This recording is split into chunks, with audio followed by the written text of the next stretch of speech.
हाँ जी, इसकी समझ आ गई कॉन्फ़िगरेशन की? ओके जी। अच्छा आगे देखें। अब ये एक और तरीके से लिखी हुई है। इसके चूंकि अल्फ़ाबेट्स हमारे पास ए बी सी और 0 हैं, इसलिए इसमें ये आ रहा है। इसमें से पूछा जा सकता है what is U and what is V. तो यू हमारा है 0 ए डबल बी ए, और वी हमारा है डबल बी ए 0 एंड 1 है। और पूरी टेप के कंटेंट्स क्या हैं, बीच में से Q3 को निकाल दें तो ये हमारी टेप के कंटेंट्स बन जाएंगे। ये उसी को रिप्रेजेंट किया हुआ है, ये देख रहे हैं ना आप। वो आपको कॉन्फ़िगरेशन दी है और उसकी ये रिप्रेजेंटेशन डायग्राम में बना के दिखाई है उसने। इसी तरह ये एक और कॉन्फ़िगरेशन उसने दी है, Q0 है और ये ब्लैंक के ऊपर है। क्लियर हो गया जी। उसके बाद आता है यील्ड रिलेशन। यील्ड रिलेशन क्या है? एक कॉन्फ़िगरेशन को दूसरी कॉन्फ़िगरेशन से जोड़ देना, ये यील्ड रिलेशन है। C1 कॉन्फ़िगरेशन जब चलेगी तो हम C2 में पहुंच जाएंगे, जब C2 चलेगी तो हम C3 में पहुंच जाएंगे। इस तरह करके लिखना, ये यील्ड रिलेशन कहलाता है। मसलन हम लिखते हैं कि ये जो हमारे पास कॉन्फ़िगरेशन है UAQIBV, ये जनरल फॉर्म में लिखा है उसने, जनरल में, ठीक है। आप इसको जब चलाओगे तो आपके पास ये वाली कॉन्फ़िगरेशन आएगी। इसकी समझ आ रही है ना? QI के ऊपर जब आप B को रीड करोगे तो आपके पास QJ में चला जाएगा, और B जो है, और आपका जो ये पॉइंटर है ये मूव करेगा लेफ्ट को, और आपका B जो है ये C से रिप्लेस हो जाएगा, अगर आप इसको गौर से पढ़ें तो। जी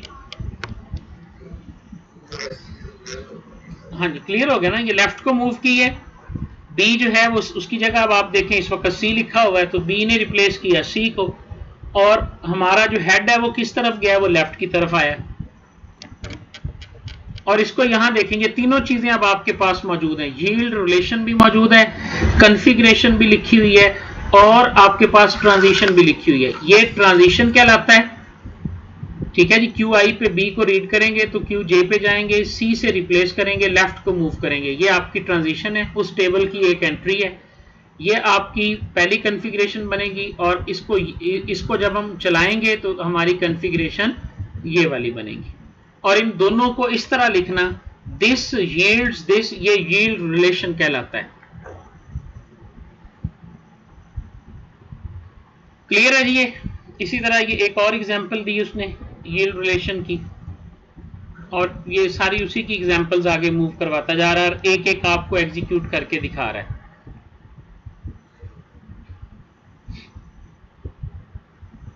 अब ये देखें, उसने कहा कि QI के ऊपर वो ब्लैंक को देखा, उसने ब्लैंक को रीड करने के पास वो QJ पे गया और ब्लैंक को रिप्लेस किया C के साथ और लेफ्ट मूव कर गया। ये लिखा हुआ है, देखें QI के आगे अगर कुछ नहीं है तो इसका क्या मतलब है कि वो कौन सा रीड करेगा? ब्लैंक। हाँ, ये ज़हन में रखना, कॉन्फ़िगरेशन में ब्लैंक लिखा नहीं जाता। हाँ, यहां से बाज़ औक़ात हम कंफ्यूज हो जाते हैं कि अब ये इसके आगे रीड क्या करेगा, ठीक है ना? ये वो चीज समझाने की इसने कोशिश की है, और ये उसी ये रिलेशन के मुताबिक उसने डायग्राम बनाई है। अब ये देखें जी, ये स्टार्ट कॉन्फ़िगरेशन उसने दी है इसकी Q101। अब ये Q01001 है, और ये मशीन है, ये डायग्राम है, इसके ऊपर आप इसको एग्जीक्यूट करें। अब ये डायग्राम आपके सामने होनी चाहिए।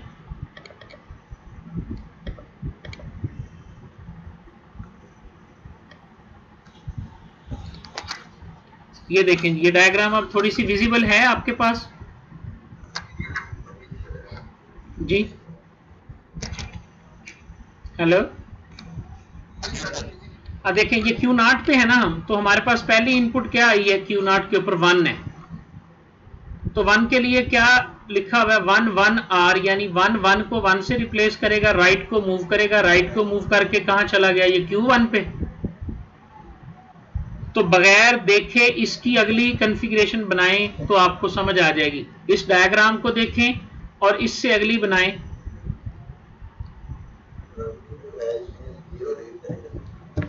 ठीक है ना?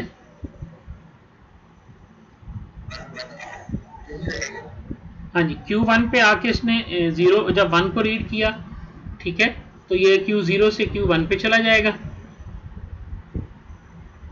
इनपुट दी हुई है ना उसने 101, तो यहां से हमें पता चला कि Q0 पे जब इसने 1 को रीड करना है तो इसने राइट की तरफ जाना है, 1 को 1 ही रहने देना है। तो हमारी नई कॉन्फ़िगरेशन बनेगी 1 Q0 0 0 1। क्लियर है? ये वही बनी है, ठीक है। फिर इसके ऊपर आके आप देखें कि इसको मिल गया 0। अब इसके ऊपर Q1 के बाद क्या है, 0 है। अब जब ये 0 को रीड करेगा तो इस देखें ट्रांजिशन टेबल नहीं है हमारे पास, ना ट्रांजिशन टेबल है ना ट्रांजिशंस दी हुई हैं, डायग्राम दी हुई है। इसलिए डायग्राम को प्रेफर करते हैं कि डायग्राम छोटी सी बनाने के बाद आप इस ट्यूरिंग मशीन की सारी कॉन्फ़िगरेशंस को एग्जीक्यूट कर सकते हैं। ठीक है जी। तो ये एग्जीक्यूट करती आखिर QA पे आ जाएगी, और QA पे जब आ गई तो ये मशीन टर्मिनेट कर जाएगी, क्योंकि QA हमारी एक्सेप्ट स्टेट है। हाँ जी, क्लियर है।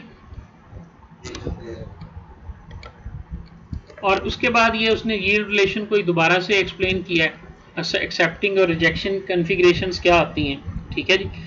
और स्टार्ट पे जाहिर है स्टार्ट वाली हमारे पास वो है जहां से हम स्टार्ट करेंगे, और ऐसी तमाम कॉन्फ़िगरेशंस जिनको हम फॉलो अप करके एक्सेप्ट स्टेट पे आ जाएं या रिजेक्ट पे आ जाएं, ऐसी कॉन्फ़िगरेशंस ही वैलिड कहलाएंगी। बाकी सारी इनवैलिड हैं, जो आपकी उसको लूप में बदल दें, जो आपकी मशीन को हाल्ट कर दें। ये ध्यान में रखें, आपकी मशीन को एक्सेप्ट या रिजेक्ट स्टेट में जाना चाहिए। हाँ, एक्सेप्ट में जाए या रिजेक्ट में जाए फिर आपकी मशीन ठीक है। लेकिन अगर वो लूप में चली गई है और वो हाल्ट कर गई है तो फिर उसकी लॉजिक के अंदर कोई ना कोई प्रॉब्लम मौजूद है। ठीक है जी। अब वो देखें, अब उसने एक मशीन दी और कहता है कि लैंग्वेज बनाओ जो इस पे एक्सेप्ट होती हो। ठीक है, हाँ जी। तो इसमें हम लैंग्वेज बनाते हैं, हमने ए पे जाना है ना। यहां से हम फर्ज करें 1 रीड करते हैं, 1 रीड करेंगे तो हम इसी के ऊपर रहेंगे। ठीक है, हम यहां से हाँ आगे जाएंगे ही नहीं ना। 1 पे 1 1 राइट 1 1 राइट, इसी पे हम रहेंगे ना। अच्छा, हम 0 को हमने 0 पे किया तो हम आ जाएंगे यहां। अच्छा, यहां से आगे फिर हम अगर 0 को रीड करते हैं तो हम यहीं रहेंगे। ठीक है, और अगर 1 को रीड करेंगे तो हम Q0 पे चले जाएंगे। ठीक है जी। हेलो, 0 को रीड करेंगे तो हम Q1 पे आ जाएंगे। Q1 पे आके 1 को रीड करेंगे तो हम फिर Q0 पे आ जाएंगे। तो ये इसी तरह हम घूमते चले जाएंगे, ऐसे ही है ना।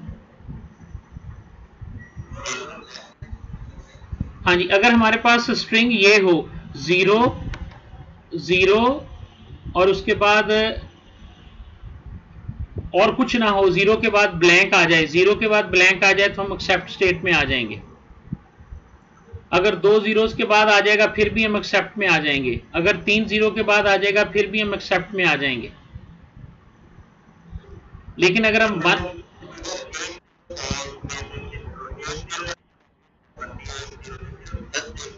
हाँ जी, ये देखें ना, 0 से यहां आया, 0 के बाद कुछ भी नहीं है, ब्लैंक रीड किया और ब्लैंक से ये एक्सेप्ट में आ गया। 2 0 आई तो ये 2 0 के बाद यहीं रहा, फिर ब्लैंक आ गया। तो इसका मतलब क्या है कि ये 0 वाली स्ट्रिंग्स को एक्सेप्ट कर रही है। ऐसे ही लग रहा है ना। तो देखते हैं नीचे क्या करता है ये। लो जी, उसने कहा कि ये हर उस स्ट्रिंग को रीड करती है जो कि 0 से एंड होता है। अगर 1 आता है ना, ये देखिए 1 आया तो ये यहीं पे रहा। ठीक है, और जब 0 आएगा ये इधर चला जाएगा। यानी कोई भी ऐसी स्ट्रिंग जिसके आखिर पे एक 0 होगा या एक से ज्यादा 0 होंगे तो वो एक्सेप्ट होंगे, अदरवाइज ये सारी को रिजेक्ट करेगा जी। ये इस तरह करके आपने इसको एनालिसिस करना है जी।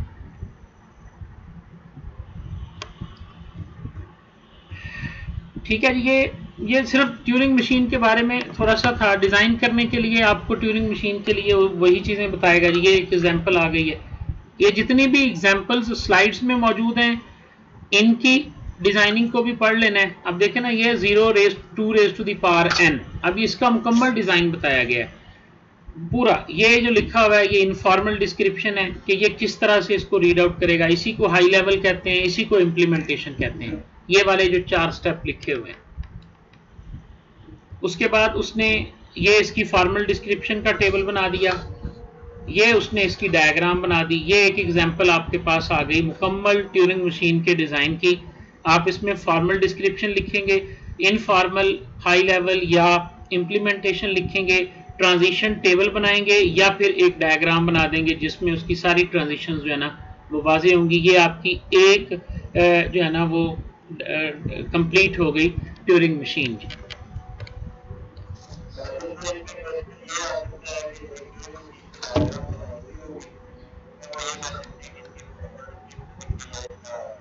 नहीं, आपने इस तरह के क्वेश्चन मुश्किल आते हैं, मैं ये जरूरी नहीं कि ये आते हैं, ये सिर्फ मैं ट्यूरिंग मशीन को समझाने के लिए इतनी बातें कर रहा हूँ, ठीक है ना।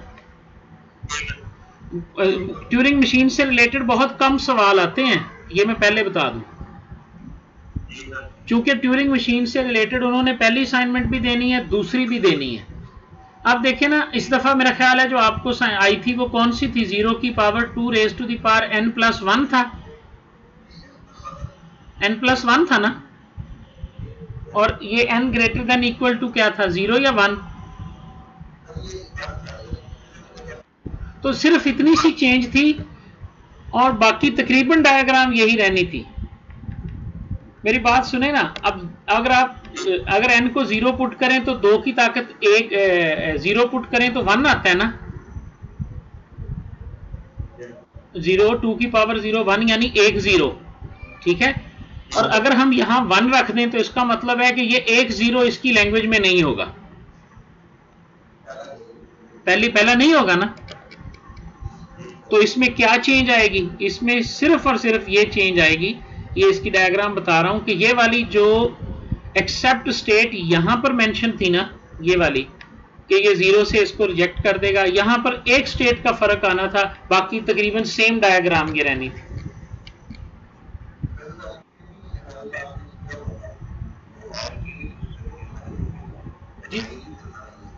किन्होंने, शबीर साहब ने इसकी डायग्राम बना के दी थी थोड़ा सा। शबीर साहब इसकी डायग्राम के माहिर हैं, उन्होंने डायग्राम जो है ना वो थोड़ा सा लेट दी थी। आप डे एंड तक चेक किया करें ना ग्रुप को,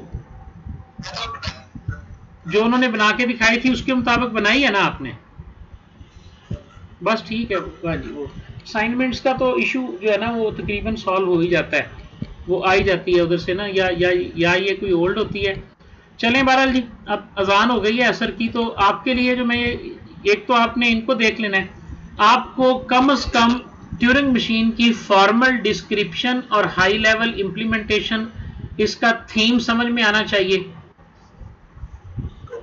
और दूसरा ये कि जो भी आ जाए, जो भी ट्यूरिंग मशीन आ जाए, ये टेबल बना के आए वहां पे, जैसा कैसा भी है ना।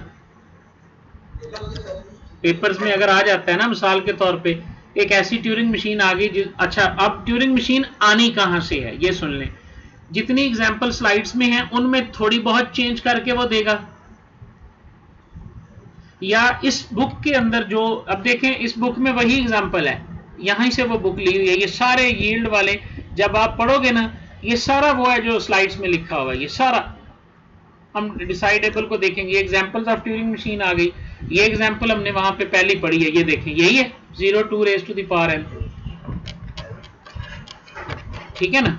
ये इसकी फॉर्मल डिस्क्रिप्शन लिखी हुई है। अब इसमें अगर लेट्स सपोज बाद औक़ात ऐसी चेंज कर देता है कि वो कह देता है a raise to the power 2 raise to the power n, ठीक है, या वो ये कह देता है 0 2 raise to the power n और 1 रेज़ टू, 2 को मिला दिया, 0 के साथ 1 भी लिख दिया। तो अब देखें, sweep left to right across the tape, cross off every other 0 and 1, बस ये चीज लिखना है हमने, ठीक है। इस तरह इसकी स्टेजेस में थोड़ा बहुत चेंज करना है। ये वो चीजें हैं जो आप थोड़ी सी याद कर लें और कुछ ना कुछ लिख के आए, जैसे आपको समझ आता है ना कि ये स्ट्रिंग एक्सेप्ट होगी, जरूरी नहीं इन्हीं अल्फाज में लिखना है, जिन मर्जी अल्फाज में आप 4 से 5 स्टेप वहां पर लिख के आए। ये फॉर्मल डिस्क्रिप्शन होगी बाकायदा, और ये डायग्राम आ गई उसकी, और ये ऊपर उसकी हाई लेवल डिस्क्रिप्शन आ गई, ये वाली, ये तो उसकी लॉजिक लिखी हुई है ना। इसी तरह ये वो जो उधर हम पढ़ के आए हैं, ये सवाल एक दफा पेपर में आया था कि ये 0 0 0 है, इसको एग्जीक्यूट करके दिखाएं ऊपर वाली डायग्राम के मुताबिक। ठीक है, तो ये जब इसको एग्जीक्यूट किया जाता है डायग्राम को सामने रख के, तो ये एक्सेप्ट स्टेट पे आके एंड हो जाती है। ये स्लाइड नंबर 4 में ये आपको दिखाया जाएगा डिस्कस करके वहां पे।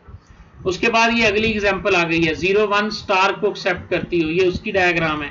ये मुश्किल डायग्राम है, टफ है, लेकिन इसकी डिस्क्रिप्शन वगैरह जो है वो पेपर में आ सकती है। फिर इसी तरह ये वाली आ गई। अब पेपर में आपको सिर्फ इसकी एलिमेंट्री अरिथमेटिक है ना, इसके बारे में ये वाला लिखने को आएगा, ये जो लिखा हुआ है। अब ये पेपर में सवाल कैसे आएगा ये सुन ले जरा। ये वाला सवाल अगर पेपर में आता है, इसमें आएगा कि prove that elementary arithmetic is provable. ठीक है, विद लैंग्वेज, आगे ये एग्जांपल लिखी हो। अब ये मुझे अच्छी तरह याद है कि 2011 में मेरे मिड टर्म में ये था, ये क्वेश्चन था। लेकिन उसने किया क्या था, यहां उसने लिखा ए आई बी जे और आई ज़रब जे लिखा ना, इसने यहां पे लिख दिया था कि के एंड, ये देखो के को ना आई ज़रब जे मिला के दिया था उसने, बाकी को कहा था कि 1 है। जो मुझे क्वेश्चन आया ना, उसमें उसने जे को इधर रख दिया, के को इधर रख दिया। सिर्फ इतनी सी अल्टरेशन के साथ ये क्वेश्चन जो है ना वो उसमें आया था। ये अब जितनी भी एग्जांपल्स हैं जी, ये सारी पेपर में आ सकती हैं। और अब उसकी तरफ तो अभी हमने जाना ही है ना, वो जो हमारे पास है जो ये आ गया जी, ये नाम है बाकायदा, element distinctness problems. Simple paper में ये सवाल आता है कि prove that element distinctness problem is decidable, बस इतना लिखा होता है।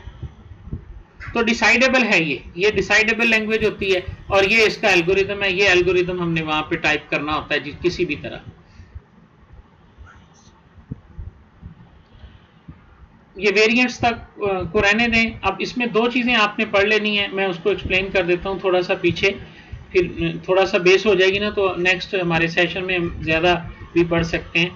इसमें 2 चीजें वो बयान कर रहा है यहाँ पे। ये जी एक थ्योरम है कि ट्यूरिंग डिसाइडेबल क्या होती है लैंग्वेज, ठीक है, और दूसरा यह है कि ट्यूरिंग रिकॉग्नाइजेबल लैंग्वेज क्या होती है। हाँ जी, डिसाइडेबल वो लैंग्वेज है कि एक ऐसी लैंग्वेज आपने ट्यूरिंग मशीन को दी जिसने उस ट्यूरिंग मशीन को उसको डिसाइड कर दिया, यानी एक्सेप्ट में या रिजेक्ट में वो ले गई। हाँ जी, तो ये हमारे पास जो है ना वो ट्यूरिंग डिसाइडेबल हो जाएगी। ये डिसाइडेबल होती हैं।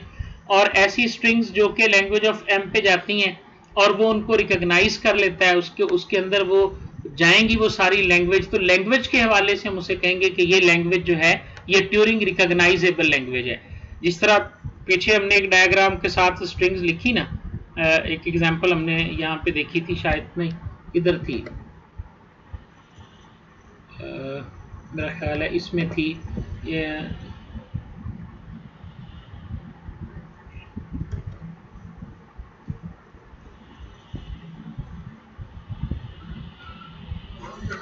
नहीं, जहां पे वो डायग्राम सी नहीं एक बनी हुई थी,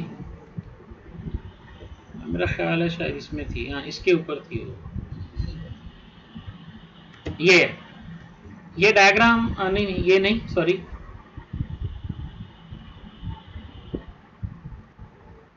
जिसमें एक डायग्राम बनी हुई थी, तो और हमने वो यील्ड रिलेशंस जो है ना वो कैलकुलेट किए थे।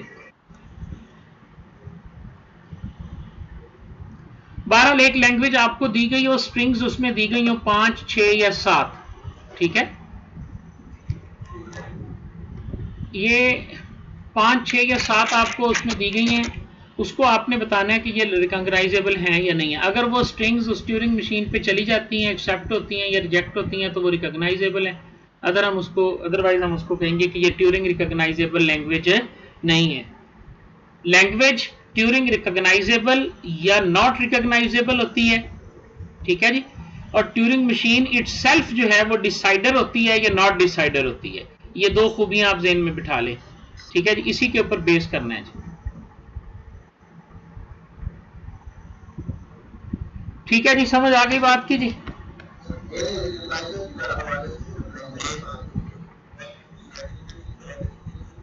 हाँ जी, और ये छठे चैप्टर में और आपके पोस्ट मिड में सारी डिसाइडेबिलिटी की प्रॉब्लम्स ही आनी है।